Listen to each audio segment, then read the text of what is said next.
வணக்கம் நண்பர்களே. ஒருவருடைய குலதெய்வம் எப்படி வீட்டுக்கு வர வைக்கிறது?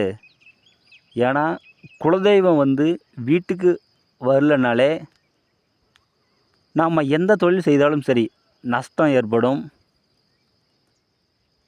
நிறைய பிரச்சனைகள் வரும். அதை எப்படி சரி பண்ணுறது? இதற்குண்டான முறையை சொல்கிறேன், நீங்கள் கண்டிப்பாக செய்து பாருங்கள். நான் வணங்கும் சிவன் மேலையும் அன்னை ஆதிபராசக்தி மேலேயும் சத்தியமாக சொல்கிறேன், இது ஒருபோதும் பொய்யாகாது, 100% வெற்றியாகும். நீங்கள் அமாவாசை நாள் உங்கள் வீட்டில் சுத்தம் பண்ணிவிட்டு உங்களுடைய குலதெய்வ கோயிலுக்கு போங்க. போயிட்டு தீபம் போட்டு மனசார வேண்டுங்க. வேண்டிய பிறகு அங்கேருந்து ஒரு கைப்பிடி மண் எடுத்துகிட்டு வாங்க. எடுத்துகிட்டு ஒரு மண் சப்பில் போடுங்க. போட்டு அதுக்கு நூல் சுற்றி அதுக்கு பொட்டு வச்சு நீங்கள் தீபதூபம் காட்டுங்க. காட்டிய பிறகு காலை மாலை 2 வேளையும் தீபம் போட்டு சாமி கும்பிடுங்க. தினமும் ஒரு 5 நிமிஷம் ஒதுக்குங்க. காலை 5 நிமிஷம், மாலை 5 நிமிஷம், 5 நிமிஷம் உட்காந்து மனசார வேண்டுங்க. வேண்டிய பிறகு அமாவாசை தவறாமல் நீங்கள் உங்களுடைய குலதெய்வ கோயிலுக்கு போகணும். நீங்கள் ஒரு வருஷம் சரியாக ஒரு வருஷம் போங்க, 12 அமாவாசை போங்க. உங்களுக்கு நிச்சயமாக வாழ்க்கையில் மிகப்பெரிய மாற்றங்கள் தெரியும்.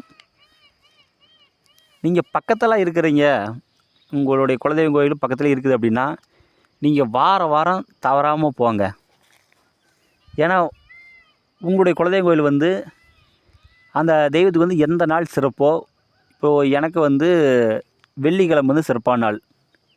அதுபோல் உங்களுடைய குலதெய்வ கோயிலுக்கு ஒருத்தருக்கு செவ்வாய்க்கிழமையில் இருக்கலாம், ஒருத்தருக்கு சனிக்கிழமையில் இருக்கலாம்.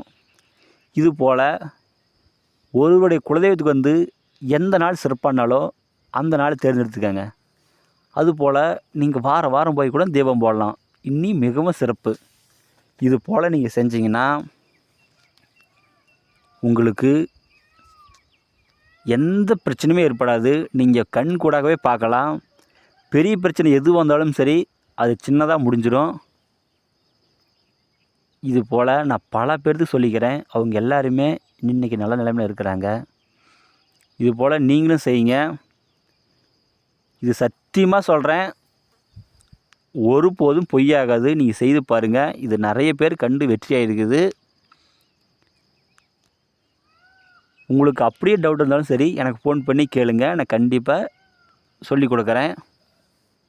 மாந்திரீகத்தில் உங்களுக்கு எந்த டவுட்டாக இருந்தாலும் சரி எனக்கு நீங்கள் ஃபோன் பண்ணி கேட்கலாம்.